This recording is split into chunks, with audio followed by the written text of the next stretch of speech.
Grief fades in strange ways. It doesn't vanish. It just settles into the background like an old scar, one you forget until something touches it. And when it does, the sting isn't any less sharp. That's what it felt like when I looked down at my phone that Monday afternoon and saw her name. Lena. My sister. The notification blinked like any other missed voicemail. No transcription available. Just a timestamp, Tuesday, 9:17 p.m. My stomach turned. That couldn't be right.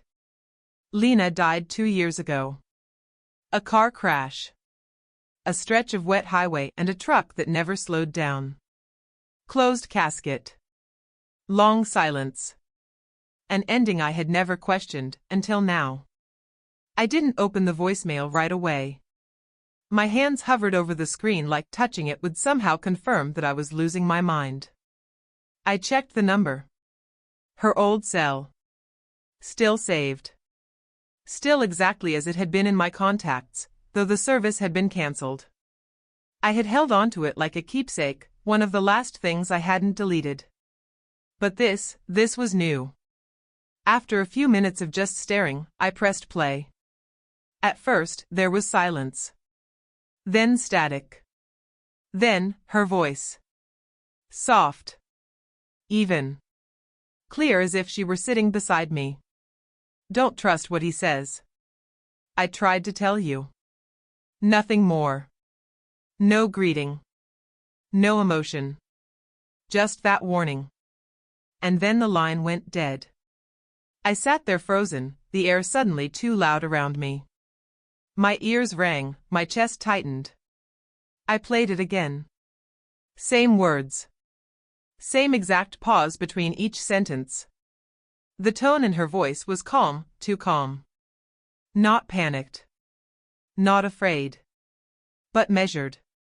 Like she knew something, like she expected this message to arrive exactly when it did. And yet, how? I scrambled for explanations. Maybe it was a spam call. A scam using old voice data.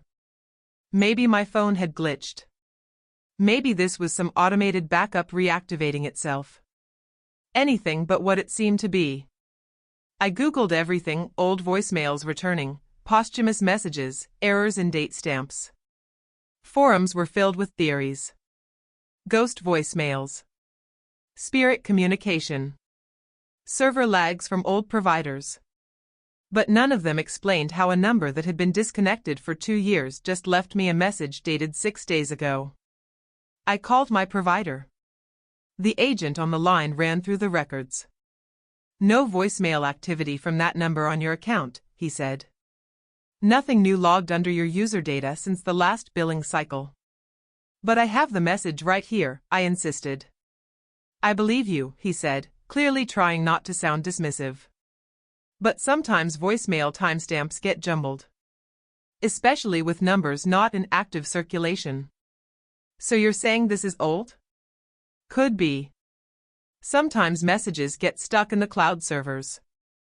I wanted to believe that. I really did. But Lena had never left a message like this. I would have remembered. I would have heard it before. This was new. Her tone, her wording, don't trust what he says. I tried to tell you. Who was he? And what was she trying to tell me? I hadn't thought about her warning me. Not once in the last 2 years. Because I didn't think there had been anything to warn me about. Her death was ruled an accident. No suspicion. No second look. But now I couldn't ignore it. Not when her voice was in my ear again. Not when something had made it return. Or had never left. The voicemail sat in my inbox like a live wire, untouched but dangerous. And I couldn't stop myself from listening to it again. Over and over. Until her words no longer felt like an echo. But a call to action. I barely slept that night. I'd lie in bed with the phone on my chest, staring at the ceiling, letting her voice echo through my thoughts like a whisper I wasn't supposed to hear. Every time I closed my eyes, I saw her face. Not the version from the funeral, pale and distant, but the real Lena. Sharp, witty, the kind of woman who laughed with her whole chest and never softened her voice just to keep the peace. That version of her had tried to tell me something. And I hadn't listened. Until now. By sunrise, I was at my desk with my laptop open and every device I owned plugged in. I searched voicemail syncing errors, Google Voice backups, cloud data corruption. I found nothing convincing.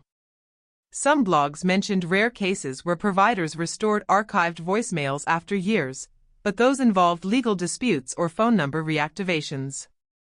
Lena's number had been shut down after her death. Her account closed.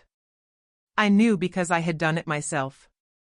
And still, the voicemail existed. That morning, I went into the attic to find the old box I had packed after she passed. It was the one I hadn't opened since I moved houses. Inside, faded journals, a thumb drive, 2 Polaroids of us at the lake, and her phone, her actual phone. I stared at it for a long time before charging it up. It powered on with 14% battery. The lock screen was still the 2 of us on her birthday. I entered her passcode. 4 digits. Still worked. I scrolled through her saved recordings and voicemails, and that's when I found it, sort of. There was a voice memo dated 2 days before she died. It sounded similar to the one I had received, but it wasn't the same. That message said, "I don't think he's who he says he is. If I'm wrong, I'll owe you an apology. But if something happens, ask questions." No mention of "don't trust him." No, I tried to tell you. It was cautious, not urgent. A warning, not a final message. So how had the voicemail I received evolved beyond that? Had someone altered the original? Or was the version I got a continuation of something unfinished? I played both back to back. Same cadence. Same tone. But the voicemail I got felt posthumous. Like it was meant to arrive after the damage had been done. And suddenly, I remembered something I had ignored for years. Lena never liked the man I married. She was polite, sure, but guarded. I chalked it up to the usual protective sibling instincts. My husband always claimed she was cold to him, made him feel like an outsider. We'd even fought about it once. He said, "Your sister has never respected me." And I, like a fool, had tried to make peace between them instead of listening more closely to the silence between their words. Now, I wasn't so sure. I dug deeper into the phone's backups. Lena had recorded more than just voice memos. She kept screenshots, emails, a photo of my husband outside a cafe I didn't recognize.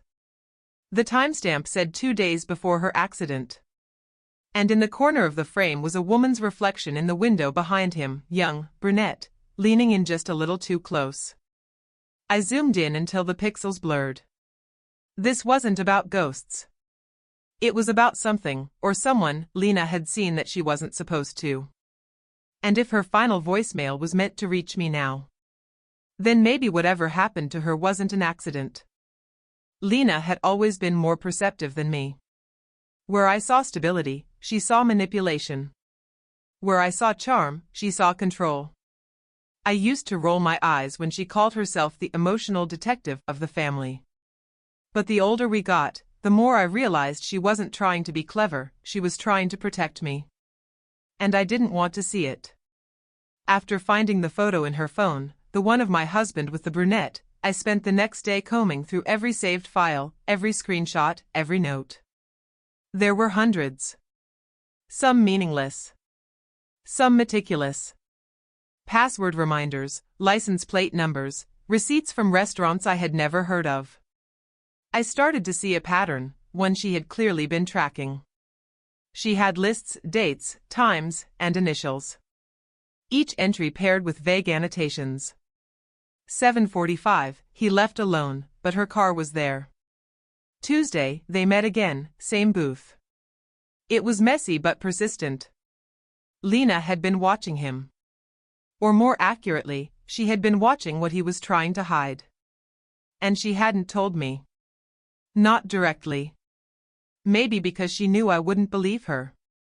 Or maybe because she wasn't ready to accuse without proof. Either way, she had been carrying this weight alone. Right up until the day she died. The guilt hit me like a wave. Not just because I hadn't seen it, but because deep down, I remembered the signs. The missed calls. The sudden business trips. The nights when he came home distracted, smelling like a cologne I didn't recognize. I had trained myself not to question it. I told myself not to be that wife. But Lena had always questioned everything. That was her way. And now I could finally see what it had cost her. I found a file labeled "if." Just those 2 letters. Inside was a draft email. Never sent. If something happens to me, don't trust the version of events they hand you. Look closer. Start with Tuesday. Start with the photo. Don't be afraid to ask the questions I didn't get the chance to. The timestamp on the draft? The night before the crash. It wasn't paranoia. It wasn't coincidence. She knew something. Something big enough that she feared what might happen if she said it out loud. That was when I started to remember the last fight we ever had. It was over dinner. A quiet restaurant. Lena had pushed me too hard that night. She asked if I was happy. I told her I was. She pressed again, but really, do you feel safe with him? I snapped. I told her she was always inserting herself into things that weren't her business. She got quiet after that, nodded, and said she was sorry. We never spoke again. And now I wondered if that silence wasn't her choice, but someone else's. The voicemail kept playing in my head. Over and over. Don't trust what he says. I tried to tell you. Not I'm sorry. Not goodbye. Just a final attempt to be heard. I couldn't ignore it anymore. This wasn't grief reanimating old fears. This was my sister leaving a breadcrumb trail, one that had finally reached me, 2 years too late. And I was going to follow every step of it. Even if it meant finding out the person I married wasn't just a liar. But something far worse. I used to believe that love meant benefit of the doubt. That when you shared a home, a bed, a life, you owed each other trust first and suspicion later. But sitting across from him that night, after everything I'd seen, everything I now knew, I realized trust wasn't something he had ever truly earned. It was something I had given blindly, and he had pocketed like loose change. We were eating dinner. Or pretending to. I barely touched my plate. He was scrolling his phone between bites, like always. I was quiet. Observing. Every word he said felt like a smudge on glass I was finally starting to wipe clean. I was thinking we should take a trip next month, he said casually. Just the 2 of us. Get out of town. I looked at him. Really looked. Where would we go? He glanced up, mildly surprised I was engaging. Somewhere quiet. Maybe that lake place you used to like. You mean the one Lena and I used to go to? His jaw tightened just slightly. Sure. Yeah. That one. I waited a beat. Do you think about her? He shrugged. Sometimes. But what good does it do? She's gone. I nodded slowly, then leaned back. You know I got a voicemail from her last week. That made him freeze. He looked up slowly, like someone checking to see if the ice beneath them had just cracked. What? From Lena's number, I said. Tuesday. It came through like any other message. I played it. Her voice. Clear as day. He set his fork down. That's not funny. I'm not joking. There was a long silence. He wasn't blinking. You're saying she, what? Called you from the grave? I'm saying her voice warned me not to trust you. I'm saying she told me she tried to tell me something. And I think she did. He gave a short, bitter laugh. You've been under a lot of stress lately. Maybe your phone glitched. Or someone messed with your old backups. I didn't flinch. That's what I thought too. Until I checked her old phone. Found voice memos. Screenshots. Pictures of you. Dates. Receipts. Even a woman in the reflection behind you. His mouth opened slightly. He recovered quickly. That's insane. You know Lena had issues. She was paranoid, remember? She always thought someone was out to get her. No, I said evenly.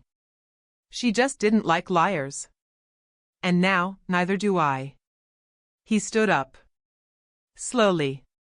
You're spiraling. No, I said again. I'm waking up. There was a beat of silence. Then he tried another tactic, the soft voice, the sigh. Listen. I know she never liked me. She made that clear. But you have to admit, she tried to come between us. You remember how tense things got. She wasn't trying to come between us, I said. She was trying to keep me from walking off a cliff. I just didn't see it until now. He took a step forward, palms open. You're turning her death into a conspiracy. She didn't just die, I said. She left a trail. And I followed it. All the way back to you. For a long moment, neither of us spoke. Then he said it. You have no proof. I met his eyes. Not yet. Because I wasn't done digging. And he wasn't as careful as he thought he was. I didn't go back to work the next day. Instead, I called Jared, an old friend from college who now worked in digital forensics. We hadn't spoken in over a year, but he didn't hesitate when I said I needed help analyzing a voicemail. I didn't tell him everything, just enough. I received a message from a dead number.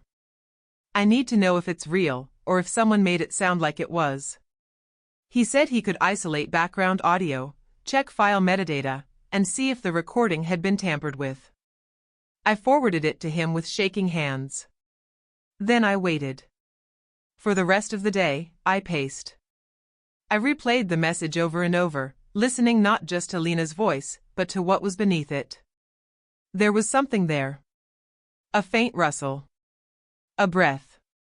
A presence. The kind of thing you'd miss unless you were really trying to hear it. And I was. By evening, Jared called me back. I stepped out onto the back porch to take it, needing the open air. I enhanced the file, he said. Cleaned up the noise. You were right. There's another voice in the background. My stomach dropped. A voice? Male, he said. Distorted, probably wasn't meant to be heard clearly. But I looped it, ran a few filters. What did it say? He was quiet for a beat. Then he read it aloud. She can't find out. This doesn't go past Tuesday. My knees nearly gave out. I gripped the porch railing. Did you say Tuesday? That's what it sounds like. I can send you the clip. Tuesday. The day she died. The same day the voicemail arrived, 2 years later, to the hour. I don't know who that voice belongs to, Jared said carefully, but it was recorded at the same time as the woman's voice. Same room. Same source. So it wasn't fake? No. It's a genuine recording. Not a splice job. Not a text-to-speech. It came from the original file. Can you trace where it was sent from? He sighed. I can try, but if it was routed through a dead number or reactivated temporarily, it might have been piggybacked on a cloud server. Something outside your device's immediate network. So someone could have scheduled it? Or delayed it on purpose? Possible. Or maybe it glitched and got triggered. But either way, it's real. That night, I sat in the dark with my laptop open, playing the enhanced version of the voicemail over and over. I heard her voice more clearly now.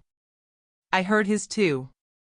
And though it was faint, something in my gut told me who it was.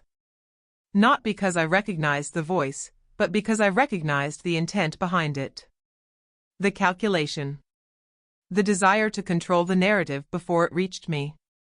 I thought of the last photo Lena ever took. Of the way she had tried to warn me. And suddenly it all made sense, why he panicked when I mentioned the voicemail, why he tried to gaslight me into thinking I was spiraling, why he had distanced me from her in the first place. She was never a threat to our marriage. She was a threat to his secret. And she died on a Tuesday. Now, 2 years later, her voice returned to finish what she started. To hand me the one thing she never got, the full picture. The next morning, I took everything to the police. Not just the voicemail, though that was the crown jewel, but the file metadata Jared provided, the enhanced audio clip with the second voice, the photo Lena had taken of my husband outside the cafe, the annotated logs in her phone, and the draft email she never sent. I brought her phone too, fully charged, like it was testifying on her behalf. At first, the detective was skeptical.